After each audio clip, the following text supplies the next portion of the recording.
Le Seigneur soit avec vous. Et avec votre esprit. Évangile de Jésus-Christ selon saint Marc. Gloire à toi, Seigneur. En ce temps-là, les disciples étaient en route pour monter à Jérusalem. Jésus marchait devant eux. Ils étaient saisis de frayeur et ceux qui suivaient étaient aussi dans la crainte. Prenant de nouveau les 12 auprès de lui, il se mit à leur dire ce qui allait lui arriver. Voici que nous montons à Jérusalem. Le Fils de l'homme sera livré aux grands prêtres et aux scribes. Ils le condamneront à mort et le livreront aux nations païennes qui se moqueront de lui, cracheront sur lui, le flagelleront et le tueront. Et 3 jours après, il ressuscitera.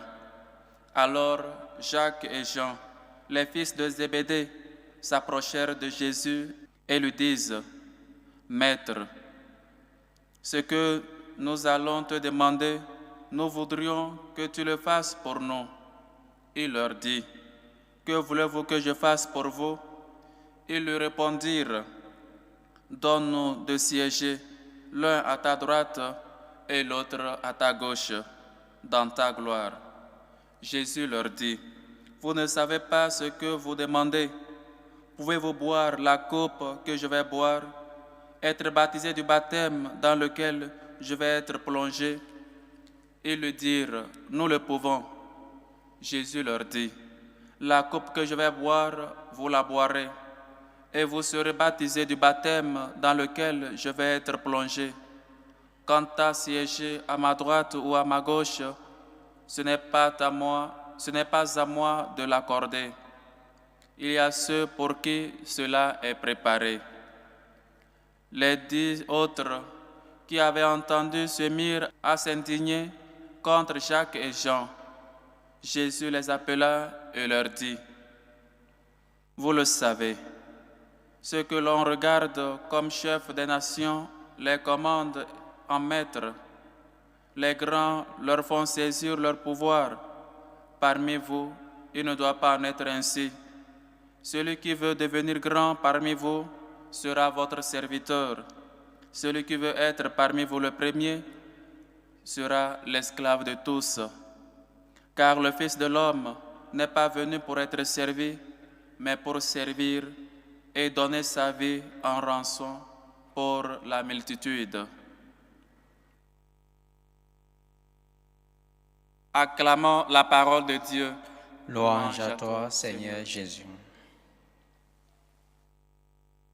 Chers frères et sœurs, voici Jésus qui raconte à ses disciples, qui est en train de dire à ses disciples : « Je serai mis à la mort, je serai poursuivi et les gens vont me condamner. » Pendant que Jésus parle de sa mort, Jésus leur raconte, il leur raconte peut-être ce qui va lui arriver. Et il y a d'autres, ses disciples, Jacques et Jean, qui lui demandèrent seulement une seule chose : ce que nous voulons, que tu nous fasses ce que nous te demandons. Voilà déjà la manière de demander des 2 apôtres. Ce que nous te demandons, nous voulions que tu nous le fasses. Et Jésus est en train de parler de sa mort, et 2 disciples s'approchent, fils de Zébédée, Jacques et Jean, pour lui demander de siéger, un à sa droite et l'autre à sa gauche. Je ne sais pas si on se rend compte peut-être de la gravité de la chose, pendant que peut-être les parents sont en train de parler aux enfants, ou peut-être quelqu'un est en train de te dire sa tristesse, ce qu'il va lui arriver. Tu es là, tu lui demandes autre chose. Et on peut critiquer peut-être les disciples Jacques et Jean aujourd'hui, mais nous le faisons de la même manière. Combien de fois nous sommes distraits à l'église? Combien de fois, peut-être quand le prêtre est en train de faire l'homélie, quand peut-être on est en train de lire la première lecture, la prière universelle, il y a des gens dans les bancs qui sont en train de se taquiner. Il y a des gens qui sont en train de parler d'une autre chose, d'un événement qu'ils ont vécu ailleurs. C'est ce qui se passe avec Jean et Jacques. Pendant que Jésus parlait de sa mort, ils étaient en train de demander, soit de planifier autre chose. Quelle place j'aurai au ciel? telle place aurions-nous? Ou encore, on est à l'église, on est distrait avec le téléphone, sur les applications. On est à l'église, mais on n'est pas de corps et âme. On est distrait, on n'est pas concentré même quand on est à l'église. On est en train de prier, nos pensées sont ailleurs. On vient être avec le Christ et on est déjà peut-être en train de voir après la messe où nous irions, ce que nous allons faire. Il faut vraiment qu'on sache nous détacher et être avec le Christ. Voilà ce que fait Jacques et son frère Jean. Jésus parle de sa mort et il demande à Jésus, il n'a qu'à leur faire la grâce de s'asseoir, un à sa gauche et l'autre à sa droite. Chers frères et sœurs, comme de fois, nous aussi, cela nous arrive à l'église. Comme de fois, nos portables ne cessent de sonner à l'église. Comment je m'énerve quand un portable sonne à l'église et surtout au moment de la consacration, au moment où on lève le corps du Christ. Un portable sonne, on est vraiment distrait, on ne peut même pas se déconnecter pour prier Dieu, on ne peut même pas se déconnecter pour être avec Dieu. Jean et Jacques nous représentent, nous ont toujours représentés et on est plus que Jacques et Jacques. Et si eux, ils ne savaient pas peut-être de la gravité de la chose, maintenant nous savons, peut-être nous savons bien, mais comme une fois on est distrait dans nos prières, on est en train de prier mais la tête est ailleurs, on ne sait pas vraiment se détacher des choses du monde pour s'attacher à Dieu. On est distrait, même dans la prière. On est en train de prier le chapelet et peut-être c'est le sommeil ou encore pas mal de choses. Il faut qu'on sache s'adhérer totalement à Dieu.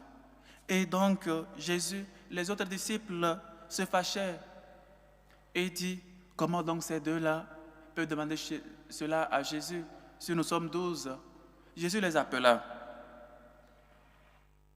Si vous voulez être premier, il faut que vous soyez l'esclave, le serviteur de tous. Servir, chers frères et sœurs, voilà ce qui nous coûte. Et parfois on sert peut-être les gens qui ont peut-être un rang un peu particulier, ou peut-être des gens qu'on sait qu'on aura un autre intérêt après. Mais servir sans intérêt, servir par amour pour Dieu, servir les plus pauvres, servir les gens qui n'ont rien. Le service. Nous servons peut-être pour qu'on sache que c'est nous. Nous voulons toujours qu'on sache que c'est nous qui avons fait cette grâce-là, cette faveur à une personne. Nous ne servons pas. Quand notre main droite fait le bien, la gauche annonce déjà le bien qu'on a fait. Servir, chers frères et sœurs, servir sans intérêt, donner sa vie en rançon pour la multitude. Voilà un exemple. Ils avaient un exemple devant eux. Ils avaient Jésus qui, étant Dieu, qui est Dieu, s'est fait homme, s'est fait petit pour servir, pour nous amener le salut. Mais nous les hommes, nous ne cessons toujours de monter de l'orgueil, de toujours dire que c'est nous. Nous voulons qu'on nous serve. Nous voulons qu'on sache que c'est vraiment nous. S'il faut, il faut piétiner nos frères et sœurs pour qu'on sache que vraiment, dans la famille, dans la société, à l'église, c'est nous. Même cela nous pousse jusqu'à dans l'église. À l'église, il faut qu'on sache que c'est nous. C'est moi qui chante bien. C'est moi qui fais partie de la meilleure chorale de la paroisse. C'est moi qui suis je ne sais pas qui. C'est moi qui suis le vicaire. C'est moi qui suis le curé. Il faut que tu parles. Il faut que tu proclames avant qu'on ne sache cela. Combien de fois on ne cesse de proclamer? Il suffit qu'on fasse un petit bien. Il faut que tout le monde sache que c'est nous. Et donc, Jésus lui-même lui dit, tu as déjà eu ta récompense. Mais toi, quand tu veux faire le bien, quand tu veux servir, que ta main droite ne voit pas ce que fait ta main gauche. Juste le contraire chez nous. Juste le contraire chez nous. Quand on fait du bien, ou quand c'est nous, peut-être qui, je suis pianiste de l'église, c'est moi qui, peut-être si je ne suis pas là, tout le monde sait déjà que je ne suis pas là. L'orgueil, jusqu'où on va aller, jusqu'où on va demeurer dans cela. Les saints, Jésus en premier, il donne un exemple à ses disciples. Que le premier se mette au service des autres. Celui qui veut être grand se fasse petit. Qui s'élève sera abaissé. Qui se lève sera abaissé. Qui s'abaisse sera élevé. Et nous qui sommes déjà grands, nous qui ne faisons que monter de jour en jour sur les escaliers, dans les hôtels, qu'on sache que c'est nous. À quoi bon? Cela nous amène où? L'orgueil, chers frères et sœurs, on peut peut-être, ou manque d'humilité pour le dire ainsi, nous le prêchons, nous le disons, mais il est difficile de le vivre. Il est difficile que nous-mêmes, moi en premier, d'être humble. L'humilité, c'est cela seulement qui peut nous sauver. Quand les gens voient ton humilité, voient ta manière de faire les choses, voient peut-être ta dédication à servir l'Église, à aider l'Église, à aider les gens qui passent autour de toi. Une fois que tu as fait ce bien assez petit, c'est à moi que tu as fait, nous a dit Jésus. Mais nous, on veut seulement être grand. On veut seulement qu'on sache que c'est nous. On veut seulement qu'on sache que voilà nous qui passons. Et cela nous conduit directement loin de Dieu. Parce que Dieu ne peut pas demeurer dans un cœur orgueilleux, dans un cœur qui n'est pas humble, dans un cœur doux, dans un cœur qui lutte à être comme le cœur de Dieu. Chers frères et sœurs, combien de fois nous sommes distraits dans la prière, à l'église même, avec nos téléphones. On n'arrive même pas à éteindre le téléphone quand on est à l'église. Et quand Jésus nous parle, quand on est dans la messe, au lieu de prier, au lieu de faire un petit recueillement, on est toujours avec le téléphone. Et donc cela arrive que quand on n'écoute pas Dieu, quand on n'est pas attentif, on ne peut pas savoir ce que Dieu veut ou ce qu'il est en train de nous parler dans la vie. Quand Jésus était en train de parler de sa mort, de sa résurrection, Jacques et Jean demandaient autre chose à Dieu. Et les autres se fâchent, la colère, luttant pour bannir la colère de nos cœurs, la haine, des rancunes, des rancœurs. Bannissons et demandons surtout la grâce à Dieu de nous aider à toujours avoir son cœur, à toujours être attentif à sa parole, à ses commandements dans nos vies, à faire toujours sa volonté comme la Vierge Marie. Chers frères et sœurs, celui qui veut être parmi vous le premier sera l'esclave de tous. Celui qui veut devenir plus grand parmi vous sera votre serviteur. Il nous coûte tant de servir, il nous coûte de se faire humble, de s'abaisser. Il nous coûte tant de toujours lutter pour qu'on sache qu'on est chrétien. Tout le monde veut qu'on sache que c'est vraiment lui. C'est vraiment lui s'il n'est pas dans un groupe, s'il n'est pas dans la chorale, s'il ne vient pas, si le pianiste ne vient pas, si peut-être, je ne sais pas quel nom il se donne entre eux, le soliste ou tout le reste. Si je ne viens pas, la messe ne sera pas la même chose. Détrompe-toi. Sans toi, elle continue. Sans toi, il y a toujours la messe. Sans toi, les choses se feront de la même manière. Chers frères et sœurs, demandons la grâce de l'humilité. Cette grâce qu'il nous faut tant dans nos vies. Demandons aussi à Dieu d'être toujours attentif quand il nous parle, attentif à l'Église, être toujours qu'il éloigne de nous peut-être des distractions et surtout qu'on soit plus concentré dans la prière, qu'on soit plus concentré quand nous venons à l'Église. Quand nous sommes distraits, on distrait aussi les autres à côté de nous. Quand notre portable sonne à l'Église, on distrait aussi les autres et on les amène à ne pas prier comme il se doit, à être eux aussi distraits. Chers frères et sœurs, évitons d'être un scandale pour les autres, évitons de distraire les autres.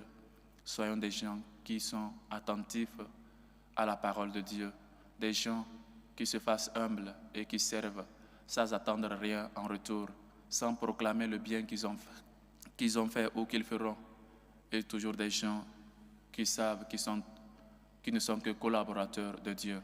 Comme les disciples ont dit, on est des serviteurs inutiles, on a fait ce que nous devons faire. Que le Seigneur nous aide à être toujours attentifs et surtout à être des bons serviteurs, des gens qui se fassent toujours petits, des gens humbles et tout. Loué soit Jésus-Christ. À jamais.